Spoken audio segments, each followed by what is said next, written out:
Hi friends, ಎಲ್ರಿಗೂ ನಮಸ್ಕಾರ. ನಾನಿವತ್ತು ನಮ್ಮ ಮನೆಯಲ್ಲಿ ಬೆಳೆದಿರುವಂತಹ ಕೆಲವೊಂದು ಫ್ಲವರಿಂಗ್ ಪ್ಲ್ಯಾಂಟ್ಸ್ ಬಗ್ಗೆ ಇನ್ಫಾರ್ಮೇಷನ್ ಕೊಡುವ ಅಂತ ಹೇಳಿ. ಇದು ನಂದಿ ಬಟ್ಟಲು ಹೂವು, ಡಬಲ್ ಪೆಟಲ್ಸ್, ಇದು 5 ಪೆಟಲ್ಸ್ ಇದು ಸಹ ಸಿಗುತ್ತೆ.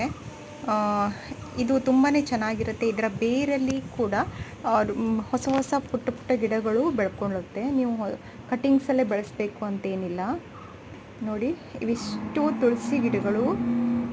ತುಳಸಿ ಪ್ಲ್ಯಾಂಟ್ಸ್ ಮೆಡಿಸಿನಲ್ ಪ್ಲ್ಯಾಂಟ್ ಆಗಿರೋದ್ರಿಂದ ಆರೋಗ್ಯಕ್ಕೆ ತುಂಬಾ ಒಳ್ಳೆಯದು. ಆಕ್ಸಿಜನ್ ಕೂಡ ಹೇರಳವಾಗಿ ಸಿಗುತ್ತೆ. ಸೊ ತುಂಬಾ ಬೆಳ್ಕೊಂಡಿದೆ. ಇಲ್ಲಿ ನೋಡಿ, ಇದು ಇನ್ನೊಂದು ವೆರೈಟಿಯ ನಂದಿ ಬಟ್ಟಲು ಹೂವು. ಇದು ಈ ಹೂವು ಕೂಡ ಹಾಗೆ ತುಂಬಾ ದಪ್ಪಕ್ಕೆ ಪೆಟಲ್ಸ್ ಇರುತ್ತೆ.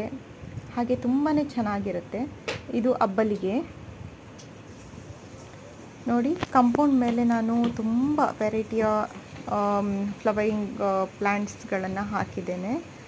ಎಕ್ಸೋರಾ ಇರ್ಬೋದು, ಪೋರ್ಚುಲಾ ಇರ್ಬೋದು, ಸೇವಂತಿ, ಹಾಗೆ ವಿಂಕಾ, ಮಾರಿಗೋಲ್ಡ್, ಡಯಾಂಥಸ್, ಹೀಗೇ ವೆರೈಟಿ ಆಫ್ ಫ್ಲವರಿಂಗ್ ಪ್ಲ್ಯಾಂಟ್ಸ್ ಇದೆ. ಒಂಥರ ನೋಡಲಿಕ್ಕೆ ಮಿನಿ ನರ್ಸರಿ ಥರ ಕಾಣುತ್ತೆ. ಅಷ್ಟು ಫುಲ್ ಫ್ಲವರ್ಸ್ ಬೆಳ್ಕೊಂಡು ತುಂಬಾ ಚೆನ್ನಾಗಿ ಕಾಣುತ್ತೆ. ನೋಡಿ, ಇಂಡೋರ್ ಪ್ಲ್ಯಾಂಟ್ಸ್ಗಳನ್ನೆಲ್ಲವನ್ನು ಕೂಡ ಲೈಟ್ ಶೇಡ್ ಸಾಕಾಗುತ್ತೆ. ಅದಕ್ಕೋಸ್ಕರ ಕೆಳಗಡೆ ಇಟ್ಟಿದ್ದೀನಿ ಸ್ಟ್ಯಾಂಡಿದು. ನೋಡಿ, ಎಲೆನೇ ಕಾಣಿಸದೇ ಇರೋಷ್ಟು ಹೂವು ಬಿಟ್ಕೊಂಡಿದೆ. ವಿಂಕಾ, ಸದಾಪುಷ್ಪ ಅಂತ ಏನು ಹೇಳ್ತೇವೆ ಅದು. ಎಲ್ಲ ವೆರೈಟಿಯ ಟೊರೇನಿಯಮ್ ಆಗಿರ್ಬೋದು, ಎಲ್ಲ ವೆರೈಟಿಯ ಹೂವಿನ ಗಿಡಗಳು ಇದೆ.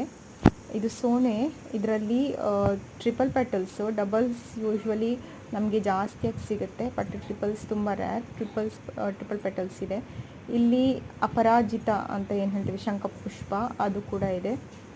ಎಕ್ಸೋರಾ ನೋಡಿ, ನನ್ನಲ್ಲಿ 3 ವೆರೈಟೀಸ್ ಆಫ್ ಎಕ್ಸೋರಾ ಇದೆ. ಪಿಂಕ್, ಪರ್ಪಲ್ ಮತ್ತು ವೈಟ್ ಆ್ಯಂಡ್ ರೆಡ್ 4 ಇದೆ.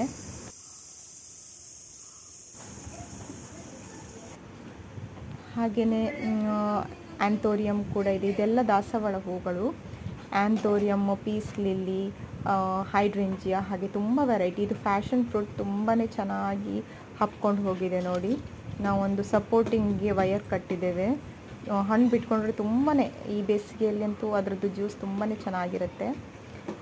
ಇದಾಗಿತ್ತು ನಮ್ಮ ಇವತ್ತಿನ blog. Bye, see you in next video.